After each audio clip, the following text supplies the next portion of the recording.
Hello welcome to our channel. నేను నాగమణి. గత కొంతకాలంగా అయితే సోషల్ మీడియాలో వైరల్ అవుతున్న ఐబొమ్మ రవి. అసలు ఈ ఐబొమ్మ రవి ఎవరు, అతనికి సంబంధించిన సమాచారం ఏంటి, అతను ఇంతగానో వైరల్ అవడానికి కారణాలు ఏంటో ఒకసారి ఈ వీడియోలో చూద్దాం. ఐబొమ్మ రవి ఐబొమ్మ అనే ఒక వెబ్సైట్ ద్వారా ఒక సినిమాకు సంబంధించిన పైరసీ దందాన్ని అయితే నడుపుకుంటూ వచ్చాడు. ఈ పైరసీ దందా నడిపిన అతనికి ప్రజల్లో మాత్రం మామూలు క్రేజ్ లేదు.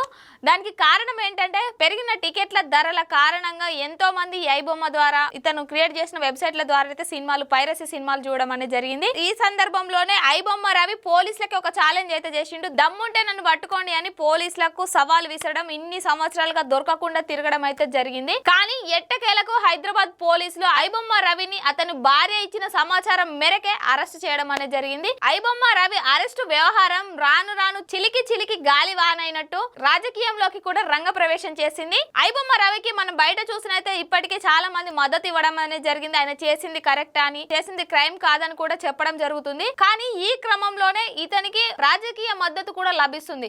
కాంగ్రెస్ బహిష్కృత నేత అయినటువంటి తీన్మార్ మల్లన్న సపోర్ట్ కూడా ఈ ఐబొమ్మ రవికి లభించడం ఇప్పుడు సోషల్ మీడియాలోనైతే తీవ్రమైన చర్చకు దారి తీయడం జరిగింది. హైదరాబాద్ సిపి సజ్జనర్ పై తీన్మార్ మల్లన్న తీవ్రమైన ఆరోపణలు అయితే చేశారు. ఐబొమ్మ రవి ఒక దమ్మున్న వ్యక్తి కాబట్టి ఆయనకు ప్రజల మద్దతు కూడా లభిస్తుందని, సినిమా టికెట్ల ధరలు 100 రూపాయల నుంచి 1000 రూపాయలు పెంచడం, ఇప్పుడు ఈ పైరసీపై ఆగ్రహం వ్యక్తం చేయడం ఏంటి అనేది ప్రశ్నిస్తున్నారు. ఈ మధ్య చూసినట్లయితే సిపి సజ్జనర్ సినీ ప్రముఖులతో ఒక మీడియా సమావేశం అయితే ఏర్పాటు చేయడాన్ని తీన్మార్ మల్లన్న తప్పుబట్టారు. ఐబొమ్మ రవి వల్ల భార్య సమాచారం ఇవ్వకపోతే మీరు ఎప్పటికీ కూడా రవిని పట్టుకునే వారు కాదు. నిజంగా మీకు దమ్ముంటే, మీరు నిజంగా రియల్ హీరోలు అవుతే ఫస్ట్ సమాజంలో జరుగుతున్న ఈ కిడ్నాప్లు, హత్యలు, క్రైమ్లు, ఆర్థిక మోసాలు వీటన్నింటిని అరికట్టండి. గతంలో చూసినట్లయితే సివి ఆనంద్ కూడా ఈ పైరసీ క్రైమ్లు పూర్తిగా ఆగవని వ్యాఖ్యానించిన విధానాన్ని అయితే ఒకసారి గుర్తు చేశారు. ఐబొమ్మ నిర్వాహకుడు రవిని అరెస్ట్ చేయడం సినీ రంగం కొంత రిలీఫ్ గా భావిస్తున్నప్పటికీ కూడా కొంతమంది